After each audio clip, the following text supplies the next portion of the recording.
Esprit heureux, état d'harmonie conquis par la conscience. Lorsque le spiritisme présente les esprits heureux, il ne décrit pas des êtres privilégiés ni récompensés par des faveurs divines, mais des consciences qui ont atteint l'harmonie intérieure comme résultat naturel de leur évolution morale et intellectuelle. Le bonheur spirituel n'est pas un prix accordé, mais une condition construite au fil du temps, à travers des choix conscients, l'apprentissage et la transformation intérieure. Les esprits heureux sont ceux qui ont réussi à se libérer des conflits les plus intenses liés à l'égoïsme, à l'orgueil et à l'attachement excessif à la matière. Ils ne sont pas exempts d'activité ou de responsabilité. Au contraire, ils restent lucides, actifs et engagés envers le bien. La différence réside dans la manière dont ils perçoivent la vie, avec sérénité, clarté et un profond sens du but. La psychologie profonde moderne offre un parallèle important pour cette compréhension. Les états de bien-être durable ne dépendent pas des circonstances externes, mais de l'intégration interne. Les personnes qui développent une cohérence entre leurs valeurs, émotions et attitudes tendent à éprouver un plus grand équilibre émotionnel.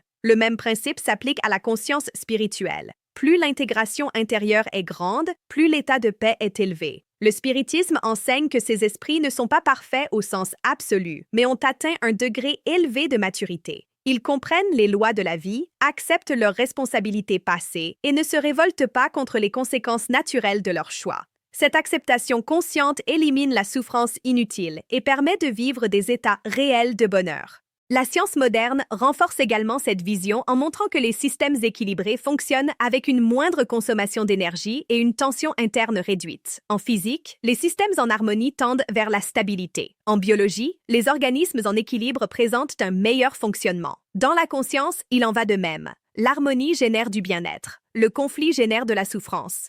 Les esprits heureux se distinguent également par l'absence de regrets paralysants. Ils reconnaissent les erreurs passées, mais ne restent pas prisonniers de celles-ci. L'expérience a été assimilée, l'apprentissage a été intégré et la conscience avance. Cette capacité d'apprendre sans se laisser enfermer dans le passé est l'un des signes les plus clairs de l'évolution spirituelle. Un autre point essentiel est que le bonheur de ces esprits n'est ni isolé ni égoïste. Plus la conscience est élevée, plus la disposition naturelle à aider d'autres esprits en difficulté est grande. Le bonheur, dans cet état, ne se renferme pas sur lui-même. Il s'étend sous forme de service, d'orientation et de soutien, respectant toujours le libre arbitre des autres. Ainsi, les esprits heureux représentent ce que tout être humain est destiné à devenir.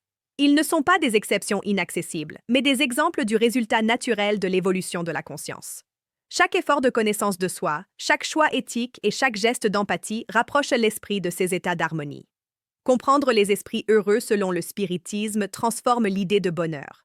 Il cesse d'être quelque chose d'externe, dépendant des circonstances, et devient une construction intérieure, basée sur la cohérence entre ce que l'on pense, ressent et vit. Si cette réflexion vous a aidé à mieux comprendre la véritable signification du bonheur spirituel, aimez, partagez et laissez votre commentaire. Votre participation aide ce message à atteindre plus de personnes.